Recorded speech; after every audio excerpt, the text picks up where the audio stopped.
Dinner tonight is going to be chicken quesadillas. It's not that cold out here. It was actually in the 50s again today. And guys, it's supposed to be 65 tomorrow. February in Ohio, 65. Right? That means May it'll be 25.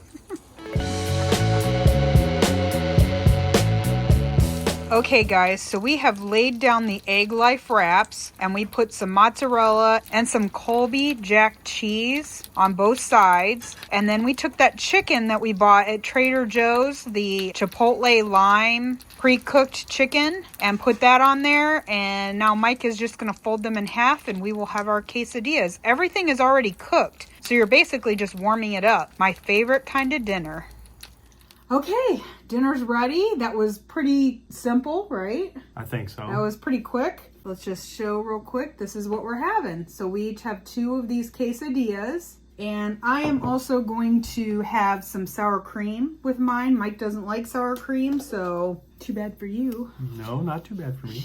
You don't know what you're missing out on. By the way, happy Valentine's Day, sweetie. Happy Valentine's Day, everyone. We don't actually celebrate Valentine's Day. We haven't in years. Basically, since we got married. Maybe. Like, we did it when we were dating. Yeah. Mike has a philosophy about Valentine's Day. Well, I mean, and it's both of our philosophy, but look, Valentine's Day, for what it is a great idea, right? You want to take a day, you want to spend time with your significant other, show them your appreciation. But there's 364 other days in a calendar year. And quite honestly, we should be showing appreciation for each other every day. Yeah. And it doesn't have to be in the form of flowers, candy, gifts. And I don't like flowers. I know. I'm one of Right. those weird girls that I don't really care for flowers. So we feel like we should just try, and we don't always succeed, but try to be appreciative and show our love for each other on a daily basis instead of once a year, instead of focusing it on one specific day. Right. And Jen Delaney said it the other day. She said it's more important to her than having like one big grand gesture, that you have the small things that show that that person was thinking about you all the time. Like if you were at the store and you saw something and you're like, oh, you know, Dawn would really like this, and you pick it up. Those little things and knowing that that person's thinking of you all the time is more important than, you know, here's a big gift on Valentine's Day, you know, a big dinner or something. Because, you know, for us in the keto community, I mean, going out to dinner is a treat. So yes, that might be a good idea. Dawn and I like to go out to dinner more than we don't. Going out to dinner for Valentine's Day is not... It wouldn't be a treat. It wouldn't be like, oh, hey, that was really sweet. You know, things that I try to do are just help her around the house. Try to do the dishes, try to do the laundry, try to do the things because her schedule is so killer. Yeah, my schedule is crazy. But also my love language is acts of service. So for me, when Mike does things like that, that's huge. Like that means more to me than him buying me anything or, I mean, just about anything else. I agree with that. And if you know what your love language is, that can go a long way helping you on Valentine's Day, but every day. I mean, to be able to show your appreciation and love for each other. And again, we're not perfect by any stretch, but that's the philosophy that we try to go by. These quesadillas, I've only taken one bite and it didn't have any chicken in it. However that worked out. There's plenty of chicken. But the piece I cut didn't have a piece of chicken in it. So anyway, it was delicious regardless. So now I'm going to take a bite with some chicken and we'll see just how good this chicken is that we bought. Yeah, we told you guys we'd let you know. There was actually more in that container than what it appeared. When I cut it up, I'm like, wow, there's actually quite a bit of chicken in here. Oh yeah, good chicken. Yeah, it's definitely like a Chipotle. It's not spicy though. Not super spicy. No, it has enough kick for me. Very good. So guys, we finally got the book. As you saw, Wait a minute. saw the short. They know we got the book. Yeah, if they saw the They short. got to see my ugly mug reading it. I bought this used, and it is actually kind of beat up, but it was like $4, so I don't care. And Mike and I are able to highlight stuff in it that we want to talk about or things that we find interesting. So what we did is the very first, it's not even the first chapter, it's just the introduction. And we found about a halfway point in the introduction because the chapters are kind of long and it's going to be a lot to try to get through in a video without the video being super long. So we basically cut it in half. And we're going to talk about the first half of the introduction today, and then we'll talk about the other half on Thursday. For those of you following along, we stopped on page 17. So just to give you an idea. And basically, this introduction is all about showing you the massive increase in diabetes in our country and all over the world, actually. Yeah, what it kind of does is it kind of sets the tone for a time period in human history or American history when sugar was not an issue.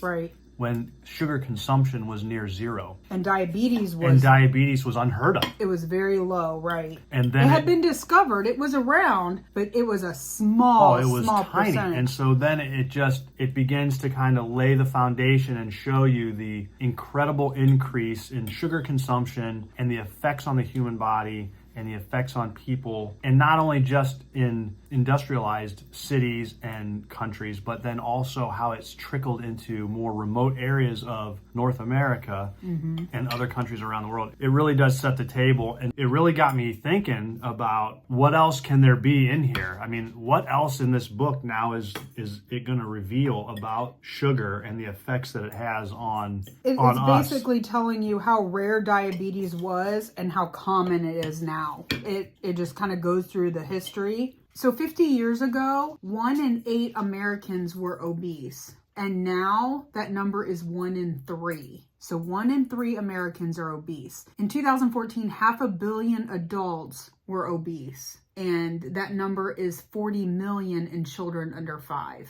That's amazing. I mean, the numbers are just staggering. You know, part of that has been contributed to not just people eating sugar and more sugary foods, but mothers eating that and passing that on to their children, because I think this epidemic of childhood diabetes is a direct result of the type of foods that we pregnant women are eating during pregnancy. Right. Like they're already setting up their children to be diabetic. The number of people who have been diagnosed with diabetes since 2014? I think it was 2014. 2014 has doubled. That's since 2014. It's right. 2023. That's not even 10 years ago. It's doubled.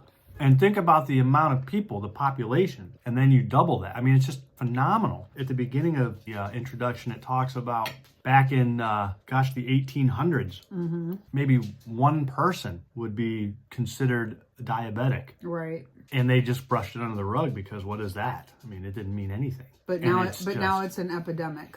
The trend has been that no matter where in the world you are, when people began eating what has become the Western civilization way of eating, the standard American diet, they have seen the diabetic influx just explode. I mean, it's just been crazy. I don't even know what else you need. Honestly, I mean, you could close the book right now and just say, we know why. Yeah, but there are things in this chapter that talk about how they've turned a blind eye to this whole situation. Yeah, that is very interesting. So Mike was talking about the 1800s. And in the 1800s, diabetes existed. And there was a scientist, his name was Osler. Is that how you would say it? Osler? I think so, yeah. Yeah. He worked at Johns Hopkins Hospital. Osler was considered the father of modern medicine, and he joined the staff at Johns Hopkins Hospital in Baltimore when the institution opened in 1889. So again, this is nothing new. He reported at that time that of the 35,000 patients that were treated there were only 10 cases of diabetes diagnosed at that time out of 35,000. All right, so those 35,000 patients were over a 3-year period from the time the hospital opened until he published his first book, which was 3 years later. They had treated 35,000 patients, and they had 10 that had diabetes. Among U.S. military men, veterans, when they go to a VA hospital, 1 in 4 that are admitted to a VA hospital are diagnosed with diabetes. So a quarter of them. So I'm just going to read this to you real quick too. I know most of us know this, but the issues that people who are diabetic have.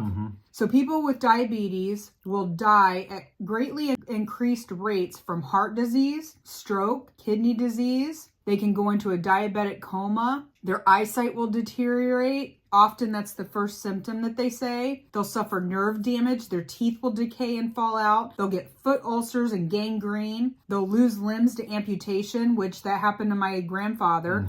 He originally lost a couple toes at first, and then they amputated his arm. I believe it was his arm. Towards the end, you know, he was on dialysis and all that. He got an infection and they wanted to amputate his leg. And at that point, that he made the decision that he did not want to do that. He had had too many, you know, parts amputated. His health was deteriorating. So he just decided that it was his time to go. But the statistic that they have here is 6 in every 10 lower limb amputations in adults is due to diabetes. Yeah. So over half. Anytime somebody has to have a lower limb amputated, it's most likely going to be because they suffer from diabetes. And if you're following along in the book, if you look on page 8, there's a chart there. And that chart goes back to like the mid to late 1800s and all the way up to 1939, 1940. And just in that period of time, just look at the chart. Yeah. It shows you, the diabetes, the diagnosis of diabetes, and how because it starts off, it's really low, and then all of a sudden it just spikes. And the reason for that is because we were in, you know, the country was industrializing, and we had a lot of people, and they needed to eat, and they were creating these new, you know, these new foods with sugars, and sugar consumption just went through the roof. Yeah. So in the 1980s in China, or among the Chinese population, the prevalence of diabetes was very small. It was still only about 1% in the 1980s. As of now, or the latest estimates as of when this book was written, it's 11.6% in the adult population. 1 in 9, or more than 110 million Chinese in total, and almost 500 million Chinese are believed to be pre-diabetic. Right. We went from the 1980s to now. I mean, that's only 40 years. But what was happening at that time? That's when everyone started proclaiming that we should be eating low fat, low fat, low fat. No one said anything about sugar. If you're reading along with us in this book and you're reading the introduction, you'll read this. But when food became a big business, when it became obvious that it was going to become a big business, they didn't waste any time promoting sugar because of how it was affecting food sales, and not blaming sugar for all of our health ailments that are so clearly obvious. All you have to do is just read. You don't even have to be a doctor. And they started blaming everything but that. And this is, 40, 50 years ago, and now they're finally getting caught up to the realization that they were wrong. I mean, they came out in the 1970s and proclaimed that sugar was likely the prime suspect for diabetes at that time. But then it just got shoved under the rug. By the late 1970s, though sugar had mostly vanished from discussion, I mean, people weren't even talking about it anymore, dietary fat had been implicated as a cause of heart disease. All of a sudden, they're not talking about it at all. They're not talking about what sugar has done. They're blaming the fat. Nutritionists and public health authorities responded by rejecting the idea that sugar could be responsible for the diseases that associated with heart disease, which included both obesity and diabetes. So think about that for a minute. Obesity and diabetes, they go hand in hand by themselves. They are the most common factors in heart disease, but we're not going to implicate sugar in that. Yeah. I mean, that just doesn't make any sense. Their theory was that diabetes was caused by obesity, and obesity was caused by eating too much fat. So they started blaming diabetes for too much fat. They did not want to come out and say that it was the sugar that was doing it. No. And where have we heard that? That's been drilled into our heads now for the last 40 years. Yeah. And there are people out there now in the keto space who struggle with that because they knew that it was ingrained in their minds for so long that it's hard to let that go. Yeah, low fat, low fat. I mean, that's every diet I've ever done my whole life has told me not to eat fat. So now sometimes I struggle to make sure that I'm eating enough fat. The latest surge in this epidemic of diabetes in the United States is an 800% increase from 1960 to the present day, according to the Centers for Disease Control. It coincides with a significant rise in the consumption consumption of sugar, or rather it coincides with a surge in the consumption of sugars, or, like sucrose, sugar cane. I was just going to say that they pluralize that because it's not just pure sugar anymore. We all know there's hundreds of different kind of sweeteners, and there's a lot of different sugars and sugar substitutes that have been manufactured that are not good for us to eat. And it says here that the sugar industry played a key role in the general exoneration of sugar that took place in the 1970s. That's a lie. That's a lie. Yeah. There's no special interest groups. There's no lobbyists. No, that's a bunch of garbage. Having spent the last 50 years blaming dietary fat for all our ills while letting sugar off the hook. And again, that goes back to the fact that it's money. It's money and it's cash cow. There are companies in the country now, and we're not going to, single out any companies, but whose products are sugar-based. Without it, they don't exist. Clearly, they don't exist. And they donate a lot of money. Mm-hmm. Because they want to keep those products moving off the shelf. These companies also work hard to educate children on how to eat less, be satisfied with smaller portions, and exercise more. They're still pushing the calories in, calories out. This is how you lose weight, and all they're doing really is hurting people because kids shouldn't be taught that. No. And lastly, just one more thing I want to touch on is that they're saying fundamentally sugar causes diabetes in the same way that smoking cigarettes causes lung cancer. Point blank. It's pretty cut and dry. I'm not saying that, I did not write this book, and I'm not saying that I'm going to agree with every single thing that's in here. No. But just reading this introduction, I know these things to be fact because I'm seeing it firsthand. I did the calories in, calorie out, and low fat, and it got me nowhere except fatter. That's what it did. Right. Well, and at the time you didn't realize it. No, I thought I was doing what was right. Obviously, looking back on it now, you can think, wow, that is what was happening to me, and I didn't even realize it. Mm-mm. And I've said it many times, and I'm sure those of you out there watching have said it too. If you haven't experienced it, it's hard to wrap your mind around. Weight loss, feeling better, the sugar addiction, acknowledging that you have a sugar addiction, that we as a society have a sugar addiction. Look, a couple years ago, just a few years ago, I got into a discussion with a former coworker of mine who was not keto, but was, I guess, vegan. But they didn't eat anything that was not clean and free range. I don't think they ate meat at all. And if they ate any kind of poultry, they didn't eat it from processed chicken plants. They got really, really into the types of foods that they were going to eat. And I asked him about it, and I said, what's the purpose, or blah, blah, blah. And he said, look, there's an addiction in this country today that's far greater than any drug that you could possibly get hooked on. And he said, sugar. And I was like, yeah, I'm not buying that for a minute. I'm not buying that for a minute. And, we had discussions about it many times. And I was always taking the non-addictive side, that sugar was not, because I didn't feel like I was addicted to sugar. But not eating sugar for 31 days in January and understanding how my body has changed and reacted to that, I now understand that there most certainly is an addiction to sugar. And when we start, looking at labels, food labels, and we start realizing that everything we buy, everything that's on the shelf has sugar in it. Mm-hmm. It's ridiculous. We just talked to a family member who is trying the keto lifestyle and has been asking us a lot of questions about what to do and what not to do and what to eat and what not to eat. And that person learned a very valuable lesson just yesterday, and that was that milk has sugar in it. They said, if I can eat cheese, why can't I drink milk? And I had to explain to them that cheese doesn't have sugar in it and milk does. And they're like, there's sugar in milk? That was mind-blowing. It doesn't taste sweet. That's what they said. Yep.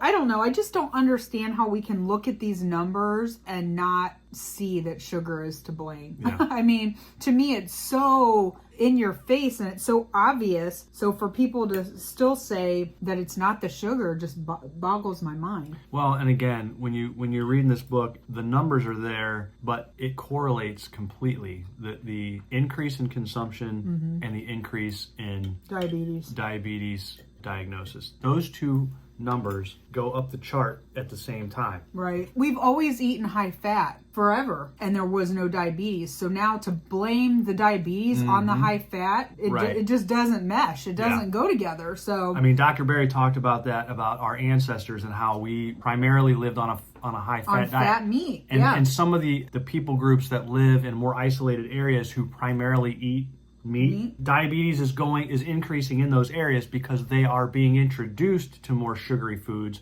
but it's still much lower because they don't eat as much. Because they don't eat as much. And all you got to do is look. They're slowly being introduced to it. There's a certain carbonated beverage that you can go anywhere in the world and it's there. It's like the most popular. It is the single most recognizable, label on the planet. And those areas are seeing increases in, sugar consumption. And that's part of the reason why. Because as we spread out and products, the world is small. I mean, you can move stuff anywhere in the world today without any difficulty. The numbers show that the increase in sugar consumption and the increase in diabetes diagnosis goes hand in hand. There's just no other explanation. Yeah, so this was just the first half of the introduction.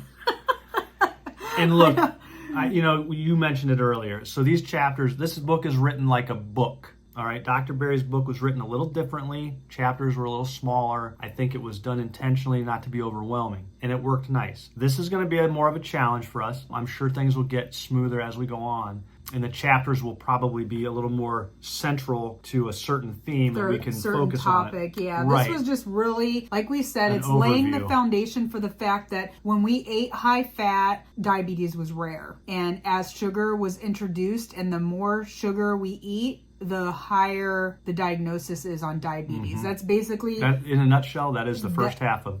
Yeah, but it was just a lot of numbers and a lot of information, so we're trying to make that come across as simple as possible, but also share that information with you guys. Again, happy Valentine's Day. If you're celebrating Valentine's Day today, leave a comment down below. Let us know how you celebrate Valentine's Day. I'm curious because like we said, we don't really celebrate it. This was our celebration. Yeah. Ooh, we're wild and crazy. Right. Ooh. We read a book.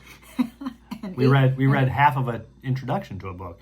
Yeah, and 8 quesadillas. Quesadillas, yep. You know what we could have done? We could have cut the egg life wrap into a heart shape, and then we could have at least celebrated that way. I would have lost too much of my egg life wrap. They already weren't like huge. Right. I didn't think there was going to be enough chicken, but we almost probably could have gotten 3 a piece. We probably could have done 3 if we stretched the chicken a little bit. Yeah. But I wasn't sure, and I didn't want them each to have like 2 little hunks of chicken in there. Yeah, right. Just eat cheese and egg. So I only prepped enough stuff for us to have 2 a piece. Yeah. But they were very good. I'm going to tell you something. And I liked that chicken from Trader Joe's. The last several meals that we've done have been phenomenal. The chili you made was phenomenal. I mean, steak is always phenomenal, but the way you cook them, these quesadillas, the pizzas that we had the other day were phenomenal. We're really, really... For 2 people who do not like to cook, we are discovering not the joys of cooking, but the fruits of our labor. Because everyone's like, "Oh, Dawn, look at you cooking. You're getting to be a cook." No, I still hate it with a burning passion.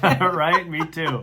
I don't want to cook, but out of necessity because we can't afford to eat out every night. We do eat out quite a bit, but we definitely can't afford to do that on a daily basis. No, and it's not as healthy for us. Right. We know that there are hidden ingredients. When we go out to eat, we know it's, even for me, if I stay keto, it's what they call dirty keto because we don't know the oils and other things that are put in there. Yeah. So the more we can eat at home, the better it is for us. We know that. We don't want to do it, but we know that. We both have black sweatshirts on. Oh, yeah, I just realized. Should we tell them that we're going out to dinner on Thursday?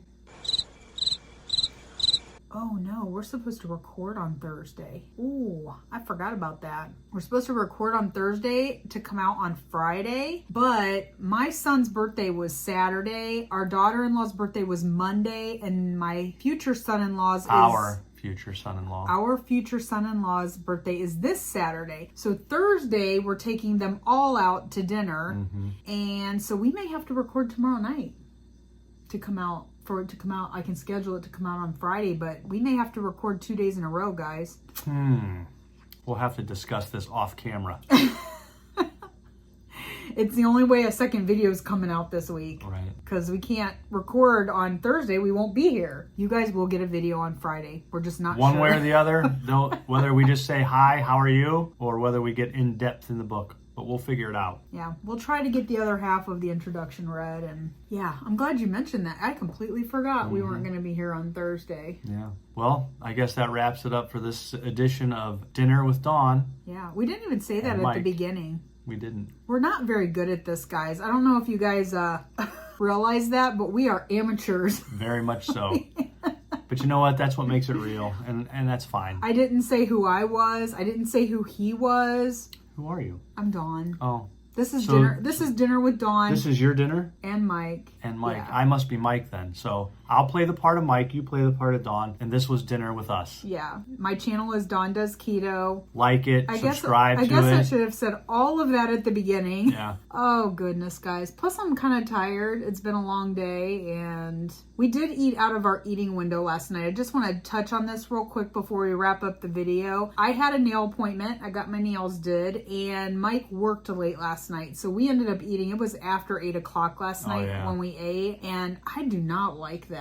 No. We made KetoCh-IO waffles, which I usually love. But remember, if you guys saw at the beginning of the video yesterday, we went to TJ Maxx. We got some of the Jordan Skinny syrups. Mm-hmm. I had added a little bit of that to the waffles. And coming off of beef, butter, bacon, and eggs, the waffles were way too sweet for me. Mike's like, they were sweet. I'll agree with you. And it's funny because the first time we made the chaffles like that, I wasn't a fan. I mean, it took some getting used to. It didn't overwhelm me. But yesterday, I loved them. But they were phenomenal yesterday. I scarfed them down, and she was having a hard time eating, and that's usually not how it goes. And I didn't. He actually ended up throwing over half of it away. Yeah. I couldn't eat it. Your tastes change when you do something like that, which is part of the reason we did beef, butter, bacon, and eggs. I was coming off of the holidays. We had been snacking a lot, and I was trying to get away from eating all the sweet stuff. It definitely changes your taste because I ate, like I said, about half, and I was just like, I just can't. They're too sweet for me. So that was last night. We ate late. I didn't really even eat all my dinner. Today was really simple for me, and I just had my fat coffee this morning, and I had an electrolyte drink. That's all I had. Oh, yeah. So the electrolyte drink, right? It's now called crack around this house because it is phenomenal. I've never been a fan of the electrolyte drinks, right? And the first time that Dawn had me try those, you thought they were too salty. It was too salty. I just wasn't. I was still drinking my sugary drinks, and it wasn't meshing. Come off of BBB&E after drinking water all this time. She makes one of her own concoctions of an electrolyte drink, which is a fruit punch flavor and a little bit of a lemonade flavor. It's a fruit punch Zip Fizz, which some people don't do Zip Fizz. It's not as high in electrolytes, but I just like the way it tastes. The fruit punch is my favorite, and I know that there's 2 carbs in there, but I'm okay with that. But I do a tube of fruit punch Zip Fizz, and I do 1 scoop of lemonade Ultima together. And I just like it because it's got a really tart flavor to it. And so he tried it the other day, and now he's hooked. I'm hooked. It is the best drink I've ever had. It is. And look, I'm best drink you've ever let me had. tell you, coming from a guy who likes to drink Coke and Mellow Yellow, those are my go-to drinks, right? Carbonated beverages. I would drink your fruit punch lemonade mix over those two because it is so good. It is just so good. So we drank it the other day. We shared in the car, one. Yeah. And I just kept saying, "Hey, can you pass me the crack? Can you pass me the crack?" And then she comes home tonight and she's got a little bit left in the bottom. Like one of her. Swallow left. She goes, "You can have a little bit of my crack if you want it." So I grab a hold of it and I suck it down. And now I want a whole thing now because it just tasted so good. Yeah, it's my favorite.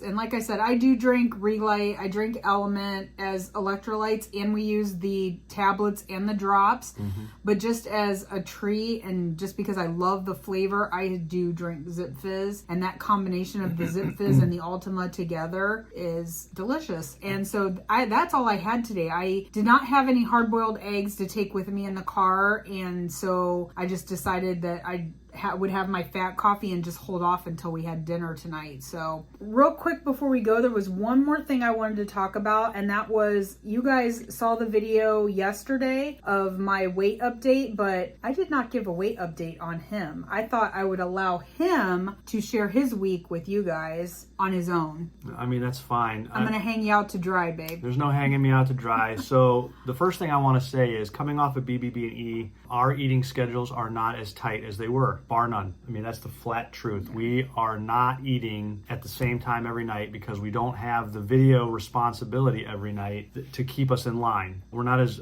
consistent. Disciplined is what I was looking for. We're not as disciplined in our eating schedule. Now, what we're eating, again, my keto flexible diet has added some weight gain.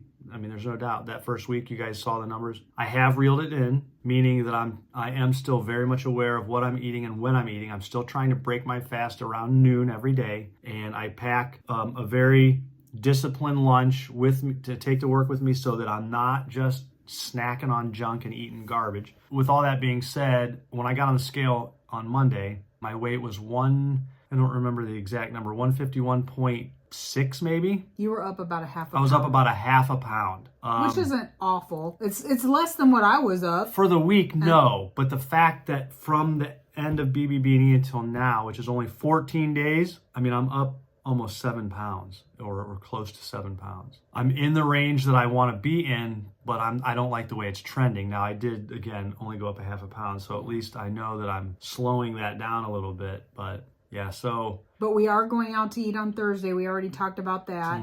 We're going out to eat on Saturday. We already have that planned. And he tends to not eat on plan when we go out. Yeah. So we just have to be careful that it doesn't become, you don't want to end up right back up to like 160 in a matter of, like I did last year, where I had lost the 11 pounds during beef, butter, bacon, and eggs. And in the month of March, I gained all that 11 pounds back. Right. We just don't want to end up at that place. Yeah. Where you're all of a sudden, oh yeah, I'm back to 160. What were you at, 168? No. I was at 159 when we started BBB&E. So I mean, I was okay. Yeah. I'm sorry, almost 160. It was almost 160. Yeah. But again, that's part of this learning. We gotta process. Rein it in, baby. Well, yeah. I mean, I'm learning. I was talking to our son tonight, and him and his girlfriend did BBB&E cold turkey, and they had really good results. And they're both no longer doing BBB&E. I had hoped that they would kind of do keto after that, but they've kind of just gone back. They've struggled with it, and it's tough because I mean, if you're both not doing it, it's difficult. I told him where I was at already, and he's like, "Well," he goes, "but you're still in that, in that range that you wanted to be in. So it's not like you went off the rails." It could very easily become not that range. Oh yeah. So no, it could. That's why I need the crack. That'll help keep me off the sugary drinks. We're going to end up getting demonetized because they're going to think we're talking about drugs. Okay. I need that new beverage concoction that you have created. I've been drinking this forever, guys. And I just now all of a sudden I'm just on it. I'm hooked. It's so good. Try it. If you drink either one of those, put them together and mix it with some ice and some water. If you like sour, it's very tart. So if you're somebody who likes sour flavor, then you would like it. You will never look back. And if you do and you don't like it, give it to me. All right, guys, that's it for tonight. I hope you guys all have a great evening. Our next video will be out on Friday. If you like this video, please give it a big thumbs up. Subscribe, comment down below, and hit that bell notification so that when our next video does come out, you will get alerted to it. Have a great night. Good night, everyone.